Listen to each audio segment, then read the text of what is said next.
de las redes de sociedades secretas más importantes de la historia. Su organización cambió el rumbo de las relaciones entre América y Europa. Los grandes líderes de la independencia americana eran masones. Miranda, San Martín, Bolívar y O'Higgins fueron grandes maestros. ¿Qué intereses se ocultaban detrás de los planes masónicos? ¿Quiénes se beneficiaban?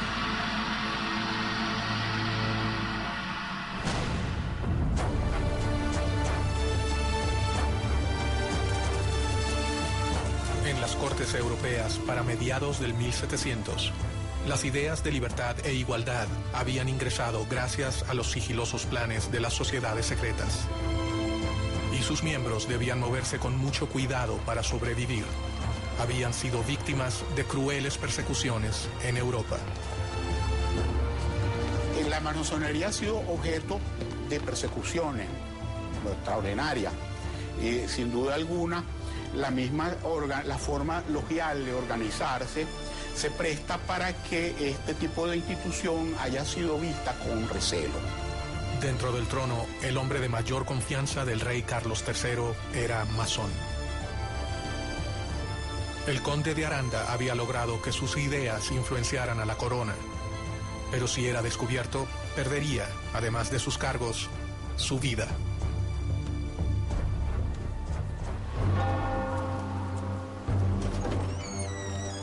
Obviamente que todo aquel que no respetaba los dogmas de la Iglesia Católica Apostólica y Romana era objeto de persecución por la Inquisición. La Iglesia tenía para los masones, eso era las mismas causas de herejía o la podría ser hasta la hoguera. Ningún masón podía violar los secretos de la orden y cualquier desliz podría finalizar en la muerte. En masonería existe un juramento de conservar el secreto. Y aquel que viola ese secreto, en el ritual de iniciación y en el ritual del juramento, se afirma que será castigado cortándole la lengua, tirando sus cenizas al mar, en fin, una serie de castigos muy violentos que son, desde luego, de orden simbólico. El objetivo de esta enorme cadena de secretos no era proteger a la persona, sino al cargo que esa persona había conseguido para la orden.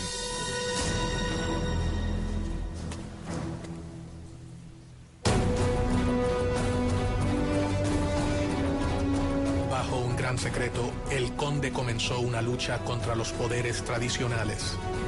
Todo hombre de poder tiene sus enemigos y el conde de Aranda no era la excepción. Tenía tantos enemigos dentro de la corte, como por ejemplo Manuel de Godoy, quien terminó ocupando su lugar, y enemigos obviamente en el exterior y dentro de la iglesia.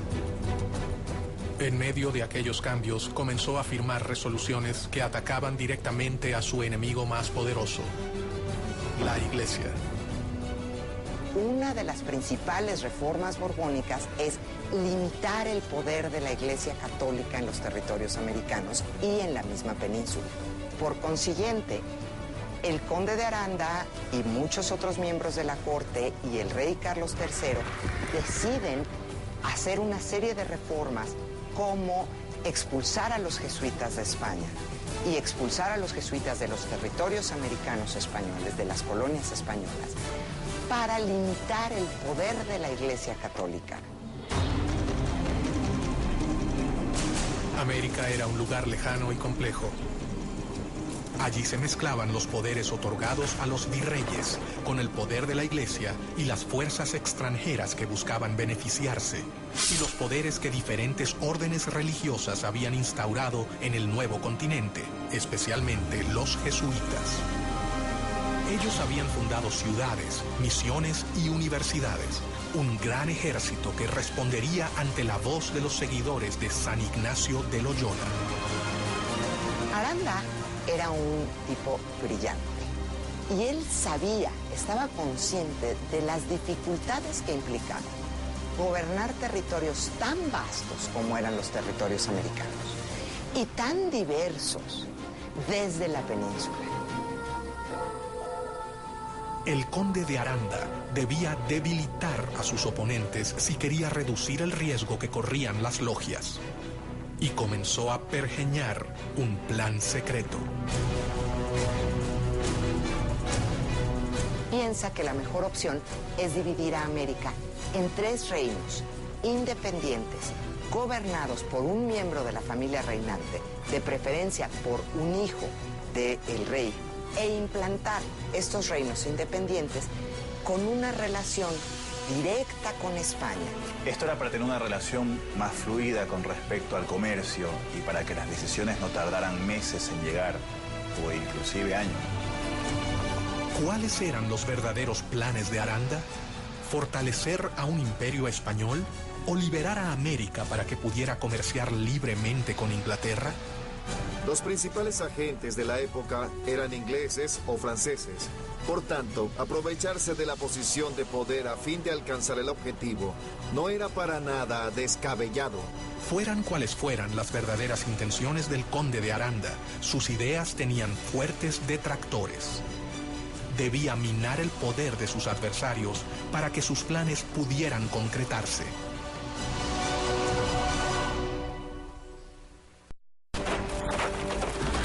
Los máximos libertadores de América, Simón Bolívar y José de San Martín, se reunieron una vez en su vida, a solas, a puertas cerradas en la ciudad de Guayaquil. Gran parte de la vida de los héroes transcurrió en un secreto absoluto. Sin embargo, nada es tan secreto como lo que ocurrió en aquella reunión.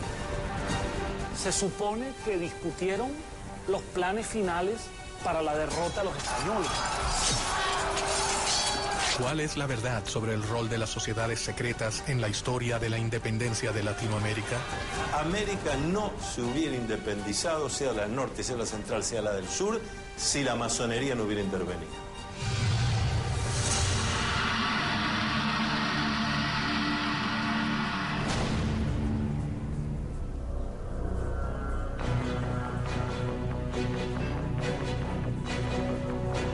A lo largo de la historia, las sociedades secretas han manejado planes y alianzas ocultas para llevar a cabo sus objetivos. Archivos y documentos revelan una historia paralela al relato tradicional de la emancipación de América. Sospechosamente, estas sociedades nacieron en Inglaterra, el reino que con más énfasis reclamaba mayor participación en América. Inglaterra veía a América como una oportunidad para expandir sus colonias. La monarquía española tenía un monopolio comercial con sus colonias en América y no permitía comercio directo de sus colonias con ninguna otra monarquía ni con ningún otro imperio. ¿Las acciones masónicas buscaron reparar el reclamo inglés frente a España o fue una simple casualidad? Gran Bretaña tenía un problema muy serio porque nosotros éramos consumidores, pero que no podíamos consumir si no fuera a través del contrabando.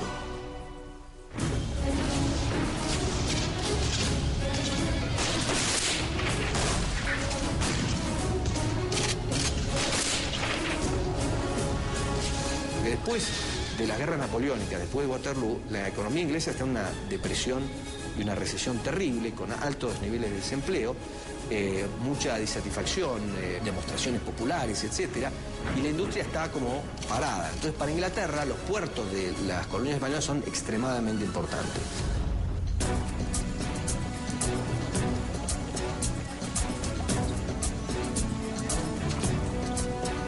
Inglaterra era el lugar ideal para que germinara un plan que podía cambiar el orden mundial para siempre.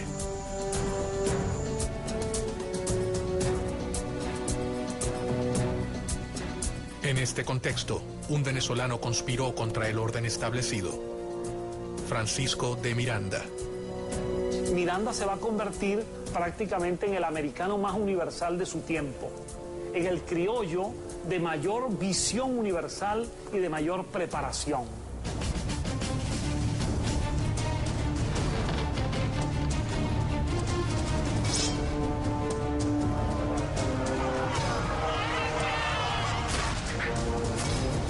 Tras haber vivido la independencia de los Estados Unidos y la Revolución Francesa, Miranda desarrolló una obsesión: que América Latina siguiera el mismo camino de emancipación. Él fue responsable de formar a los máximos líderes del continente, entre ellos a Simón Bolívar, José de San Martín y Bernardo de O'Higgins. Francisco de Miranda sabía que no se había embarcado en un plan sencillo, pero confió en el apoyo de sus hermanos masones. Él no fue el primero ni el único, pero sí un eslabón fundamental en una larga cadena de secretos y conspiraciones. Si existió un gran plan masónico, como el que decía Barruel respecto a la Revolución Francesa, es difícil decir que había un gran plan masónico. Lo que sí había era que había muchos masones que adherían a los ideales de la Revolución Francesa y que querían traer esos ideales a América. Los masones fueron temidos por el poder conservador, pero en secreto, gran parte de los máximos representantes de las monarquías pertenecieron a las sociedades. Desde ministros hasta reyes han abrazado en privado las ideas que rechazaban y condenaban en público. Porque acuérdense que en todo el feudalismo, el rey o el señor feudal estaba allí, se decía, por indicación divina. Y las distintas iglesias aceptaban eso. La masonería nació mucho tiempo antes de que la Revolución Americana comenzara a gestarse. Sus primeros objetivos fueron muy diferentes a los que terminaron adoptando a lo largo de su historia. Esta sociedad de constructores de obras sacras se convierten en una sociedad civil. Es al mismo tiempo un centro de reunión para personas instruidas, para personas con un cierto nivel educativo, con una cierta preparación. Y esa sociedad civil es la solución de lo que fue la crisis del pensamiento europeo. Es un espacio para el diálogo y para el cuestionamiento de elementos que hasta entonces habían sido pilares indiscutibles del orden político y social. Hacia fines del 1500, las sociedades masónicas eran una verdadera amenaza para los detentores del poder conservador. La iglesia, el ejército y las monarquías perseguían sin tregua a los librepensadores. Ellos representaban una gran preocupación para su poder. El valor más importante para defender que tiene un masón es la libertad. Entonces, todos aquellos regímenes dictatoriales, despóticos o dogmáticos han visto un peligro en la masonería.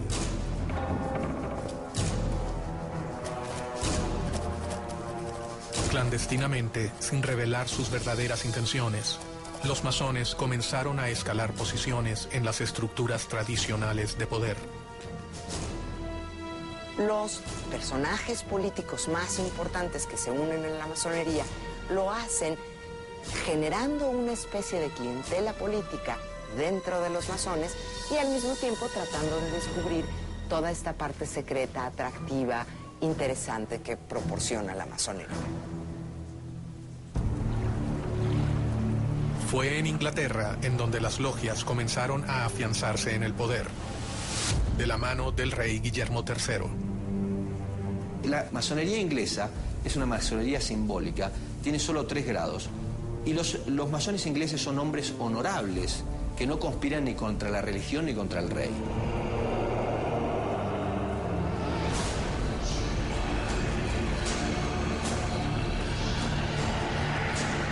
Gracias al impulso de Guillermo III, la Gran Logia Inglesa se creó en Londres en 1717. Ella sería fundamental para el resto de las sociedades. A partir de la Gran Logia Unida de Inglaterra aparece el libre y aceptado masón. Es decir, es el que se inicia en la orden, pero que ya no se va a ocupar de las construcciones externas, sino de una construcción interna, una construcción espiritual e intelectual. El poder de reclutamiento llegaría a niveles que los masones jamás habrían soñado. El rey inglés Guillermo III, fascinado por las nuevas ideas, se acercó personalmente a las sociedades masónicas y secretamente se unió a ellas. Se ha hecho mucha especulación sobre la condición masónica del rey. Realmente esa misma condición que de oficio, de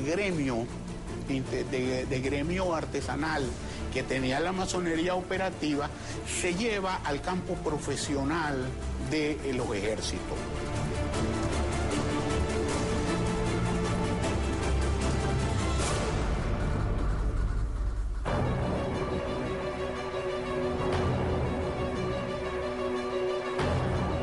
El accionar del rey inglés traería nuevos aires para la masonería europea. Se fundan logias en países como Irlanda, Escocia, Francia y Alemania. En 1726, la Gran Logia Inglesa abrió una sucursal en Gibraltar y en 1728 en Madrid y en Portugal, y al año siguiente en París. Pero la fascinación por las nuevas ideas no quedaría relegada a la corona británica. Años antes del comienzo de las luchas libertadoras en América, un hombre en la corte de España leyó una realidad de una manera totalmente innovadora y comenzó a idear planes para cambiar al mundo. Pedro Pablo Abarca de Bolea, el conde de Aranda. El conde de Aranda resultó ser un personaje muy importante en la historia de las colonias españolas en las Américas. Permitió el funcionamiento y la organización de tanto ideas de la Ilustración como reformas administrativas y propició en algunos sentidos la formación de algunas burguesías en el ámbito de España. Hay quienes creen que el conde de Aranda alcanzó los más altos grados de la masonería europea y que llegó a ser uno de los hombres más poderosos por debajo del rey de España. Su influencia sobre el trono y su compromiso con sus ideas podían cambiar al reino español para siempre.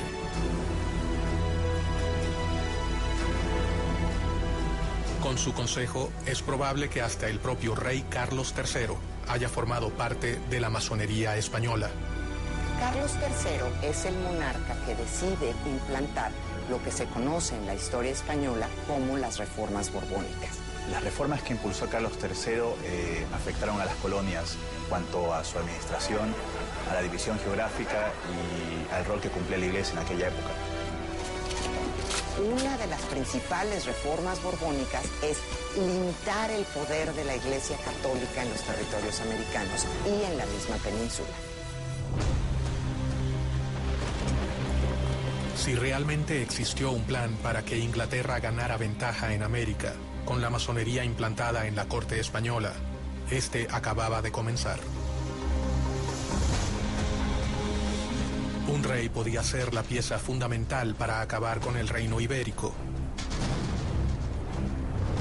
Estaban a punto de sembrarse las semillas de un plan que podía acabar con el imperio español en América.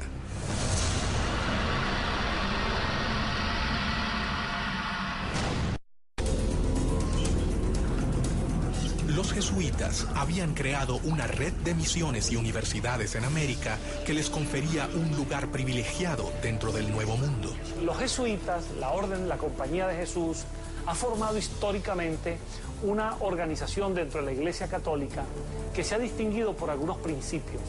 Es una orden religiosa con una especie de estructura jerárquica militar. La Compañía de Jesús se había arraigado con fuerza en las colonias españolas en América. Habían logrado organizar a los pueblos originarios y gozaba de respeto y apoyo. Ellos tendrían capacidad de reacción frente a cualquier intento de cambio. Hay varias contraposiciones, ¿no? Porque tanto el Marqués de Pombal, primero en Portugal y luego Aranda en España, van a impulsar procesos de modernización dentro de las coronas que replanteaban los mecanismos de conquistas que tenían en América Latina. El conde de Aranda consideraba que los jesuitas jamás habrían aceptado sus propuestas sin pelear. Enfrentarse a su poderosa organización habría sido fatal, así que ideó un plan para lograr sus objetivos. Y esta fue una de las causas para que los criollos empezaran a sentirse violentados por la corona española, pues sintieron que no se respetaba el papel de una institución que para ellos había sido siempre tan importante como era la Compañía de Jesús.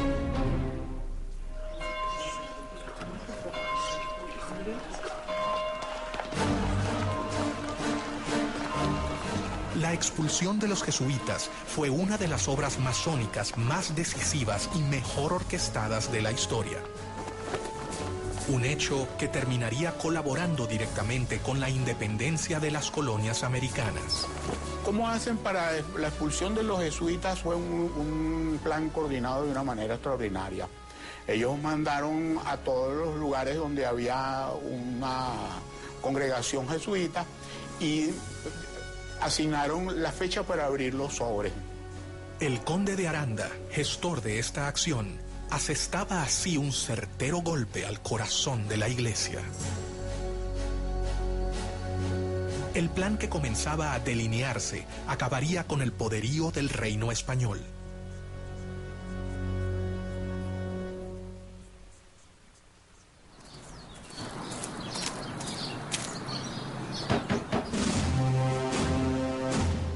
El decreto de Carlos III precisamente ordenaba que se abrieran los sobres ese día para que la operación no tuviera ningún tipo de resistencia.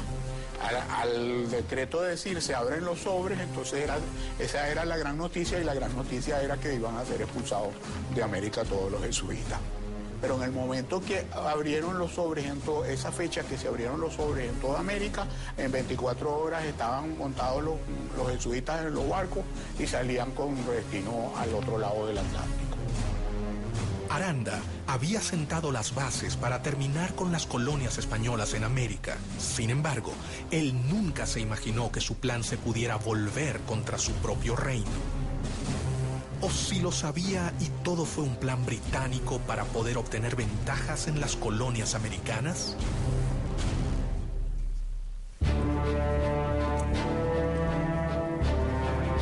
Pero no solo desde España se ideaban planes para las colonias.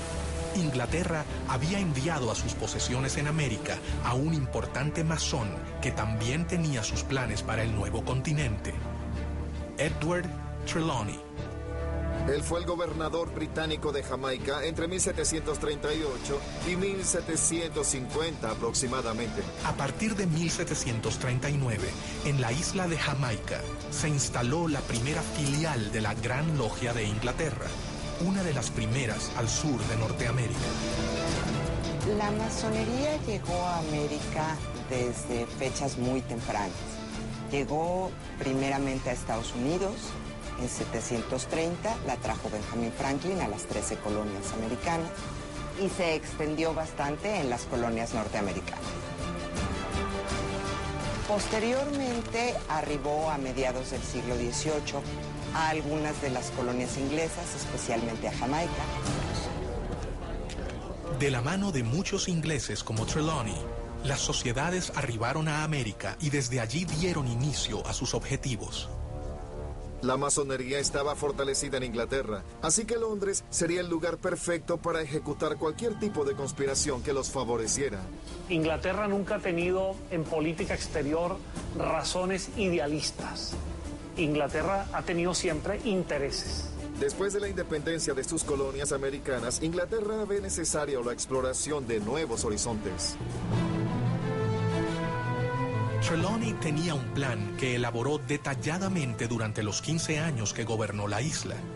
España debía compartir los beneficios de las colonias de América con la corona británica. Trelawney creía que España no tenía los derechos comerciales exclusivos con América. La situación del monopolio comercial de España era completamente injusta. Él manejaba dos opciones. Un plan de conquista que resultaba costoso y prácticamente imposible, o impulsar la independencia para las colonias españolas. Muchas veces se olvida el tema de que no se podría haber hecho todo lo que se hizo sin el financiamiento necesario. Y ese financiamiento se acordó dentro de las logias. ¿Por qué un masón y agente del gobierno británico manejaba un plan tan similar a las logias españolas? ¿Casualidad? En cuestión de la masonería, suele preguntarse si había una casualidad con los planes de la masonería y los planes de Inglaterra. Pues la masonería era inglesa y era francesa. Mientras Aranda buscaba dividir las colonias para beneficiar a España, Trelawney pensaba que dividiéndolas se beneficiaría a Inglaterra. Es muy simple. Divide y vencerás. Si bien ninguno de ellos fue capaz de llevar a cabo su propósito, un grupo de hombres americanos, más de 50 años después, comenzarían a conspirar para que el plan se cumpla.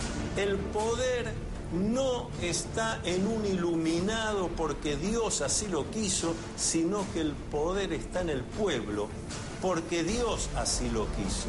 Los miembros aceptaban las premisas y un puñado de hombres alcanzaba a saber toda la verdad. Pero, ¿cuál era esa verdad?